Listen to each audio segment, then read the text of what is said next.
Hi guys, welcome to Surekha Ravi channel. నేను మీ సురేఖని. నేనైతే బాగున్నా, మీరు కూడా బాగున్నారనుకుంటా. ఇప్పుడు మిల్ మేకర్ పులావ్ చేద్దాం రండి. మిల్ మేకర్ని హాట్ వాటర్లో ఒక 5 మినిట్స్ నానబెట్టేయాలి. నానబెట్టిన తర్వాత ఒక బౌల్ వేసుకొని పెనం పెట్టుకొని పెనంలో ఆయిల్ వేసుకొని మసాలా దినుసులు వేసుకొని కొంచెం ఎర్రగడ్డలు పచ్చిమిరపకాయలు కట్ చేసి అందులో వేసుకోవాలి.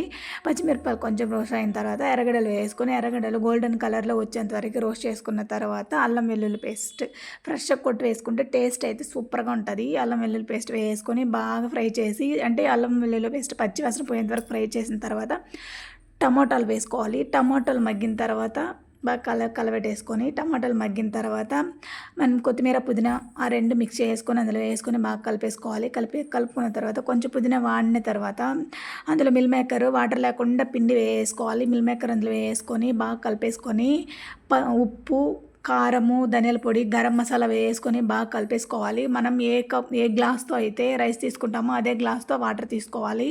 రైస్ని ఒక గంట ముందు నానబెట్టి అక్కడే తీసుకున్నాను. ఆ వాటర్ వేసుకొని రైస్ వేసుకొని మూత పెట్టేస్తాను కాసేపు.